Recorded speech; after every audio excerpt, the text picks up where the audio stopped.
নাচো ভালো, মিথ্যে বলো না গো। তো ইস্টবেঙ্গলের নতুন যে বিদেশি ডিফেন্ডার সেন্টার ব্যাক নাচো মনসালভে, তার নাম ঘোষণা হয়ে গেল আজকে ইস্টবেঙ্গলের ফেসবুক পেজ থেকে। তো সেখানে তাকে অ্যাথলেটিকো ম্যাড্রিডের প্লেয়ার ডিফেন্ডার বলে তাকে লেখা হয়েছে। এইটা টেকনিক্যালি কারেক্ট, কিন্তু এর মধ্যে একটা শঠতা আছে বা একটা মিস গাইডেন্স বা মিস ইনফরমেশন আছে। এবং প্লেয়ারটার প্রোফাইল ভালো, যথেষ্ট ভালো, আইএসএলের তুলনায় যথেষ্ট ভালো। আমি অত টেকনিক্যাল ডিটেলসে জানি না, যেতে চাই না, কারণ আমি জানিও না। কিন্তু আমি তার বেসিক প্রোফাইলটা দেখেই বলতে পারি, মানে খারাপ নয়। মানে তার কারণ আপনি যদি দেখেন ওর প্রোফাইলে, ও হচ্ছে মূলত লা লিগার টায়ার 2 প্লেয়ার, মানে দ্বিতীয় যে ডিভিশন আছে তার প্লেয়ার। হ্যাঁ, এবার মানে বিগত ডিসেম্বর থেকে, মানে এই যে ডিসেম্বর 2025, এখন তো আমরা 26-এ আছি, টানা খেলে গেছে টায়ার 3-তে হারকিউলিস বলে একটা ক্লাবে। স্পেনের টায়ার 3-তেও খেলেছে। তার আগে ও 2 বছর ও খেলেছে লা লিগা 2-তে খেলেছে। ঠিক আছে, 24-25-এ দেখতে পারবেন ট্রান্সফার মার্কটে গেলে, বা আমি আমার এই অডিও টকে যে ব্যাকগ্রাউন্ডের ছবি ওখানেও দিয়েছি। 17টা ম্যাচ খেলেছে কিন্তু 24-25-এ। তার আগের মৌসুমে টায়ার 2-তে ছিল, খুব বেশি ম্যাচ খেলেনি। তার আগের মৌসুমে ও পোল্যান্ডে টায়ার 1-এ ছিল। পোল্যান্ড টায়ার 1 কিন্তু যথেষ্ট ভালো, মানে আপনারা যদি মনে রাখেন এনরিকে এসকাদা যাকে ইস্টবেঙ্গল নিয়ে এসেছিল, কোয়েস, সে তো মেক্সিকোর যথেষ্ট ভালো প্লেয়ার, সে কিন্তু টায়ার 1-এ গিয়ে দাঁড়াতে পারেনি পোল্যান্ডের। আর যে মাইকো কোরো, ইস্টবেঙ্গলের যে ইতিহাসের সাথে যে জড়িত মাইকো কোরো, সে কিন্তু পোল্যান্ডের টায়ার 3-তে খেলতো।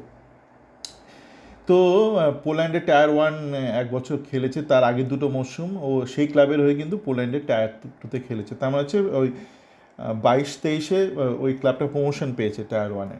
তো ভালো ব্যাপার, মানে ও খেলেছে সেই অবস্থা, 22-23-এ প্রমোশন পেয়েছে, টায়ার 1-এ খেলেছে পোল্যান্ডের সেই ক্লাবের হয়ে, তারপর লা লিগা 2-তে ফেরত চলে এসছে। এবার তার আগের মৌসুমেও কিন্তু বালগেরিয়া, স্টয়চক স্টয়চকোভিগের দেশ, একসময় খুব ভালো খেলতো ওয়ার্ল্ড কাপে, এখন তো দেখি না আমরা বালগেরিয়াকে। স্টয়চকোভিচ, তো সেই বালগেরিয়া টায়ার 1-এও খেলেছে কিন্তু। তো মোটামুটি যেটা বোঝা যাচ্ছে, ও কিন্তু স্পেনের টায়ার 2 প্লেয়ার, কেননা ওই পোল্যান্ডের টায়ার 1, বালগেরিয়ার টায়ার 1, এটা মোটামুটি আপনি ধরে নিতে পারেন ইকুইভ্যালেন্ট টু লা লিগা 2 বা টায়ার 2 অফ স্পেন।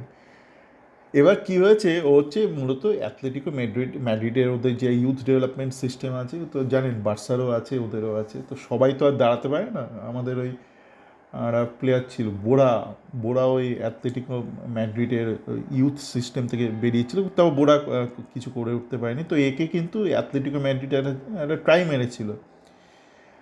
অ্যাথলেটিকো ম্যাড্রিডের ওই বি টিমের হয়ে খেলতো 14-15 মরশুমে, তারপর কিন্তু ওকে লা লিগা টিমে প্রমোট করেছিল। তার মানে তখন একটা সম্ভাবনা কিন্তু দেখা গেছে, 14-15-তে ওই অ্যাথলেটিকো ম্যাড্রিডের বি টিমে ছিল, সেখান থেকে ও কিন্তু প্রমোশন পেয়ে লা লিগা টিমে এসছে।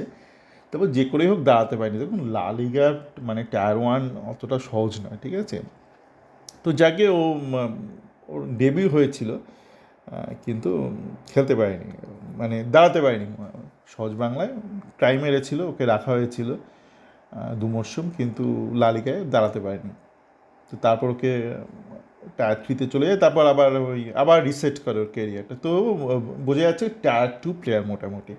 এবার আমাদের আইএসএলের যে স্ট্যান্ডার্ড, তার পক্ষে যথেষ্ট ভালো প্লেয়ার, মানে কেভিন সিভিলে কিন্তু ওই টায়ার 2-তেও কোনো দিন চান্স পাবে না আপনাদের, যে আমাদের যে আগের প্লেয়ার ছিল কেভিন সিভিলে, ও কিন্তু স্পেনের টায়ার 2-তে, মানে লা লিগা 2-তে চান্স পাবে না, ওদের স্ট্যান্ডার্ড।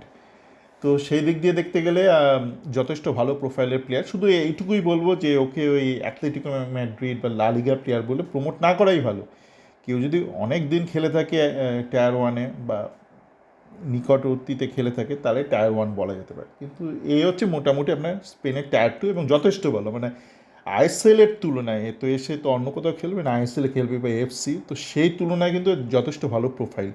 এবার ইন্ডিভিজুয়াল খেলা কেমন জানি না, কিন্তু এই যে বললাম, মানে এই যদি একটা হারকিউলিসের মতন ক্লাবে টায়ার 3-তে নিয়মিত সেন্টার ব্যাকে খেলে থাকে, একদম তো বাজে খেলতে পারে না, তাহলে তো লাথি মেরে বার করে দেবে, তাই না। তার আগে লা লিগা 2-তে খেলেছে, টানা খেলেছে, তো এই একই সহজ অঙ্ক, যদি বাজে খেলায় লাথি মেরে বার করে দেবে, এ তো সেই ওরকম না যে কোটার প্লেয়ার তো নয়। তো এরকম সিরিয়াস ক্লাব, সিরিয়াস দেশ, সিরিয়াস লিগ, সব জালিবাজি করে টেকা যায় না। তো সকলে ভালো থাকবেন। যথেষ্ট ভালো সাইনিং, অন্তত প্রোফাইলটা যথেষ্ট ভালো এবং খেলার মধ্যে আছে। সুতরাং একে আশা করি ডুরান্ড কাপে আমরা দেখতে পাবো, যদি মিনিস্টার এক্সটার্নাল অ্যাফেয়ার্সের থেকে চিঠিটা পেয়ে যায় এবং ও ভিসাটা পেয়ে যায়। তো দেখা যাক। যথেষ্ট ভালো, আমার তো ব্যক্তিগতভাবে যথেষ্ট ভালো সলিড প্রোফাইল মনে হচ্ছে।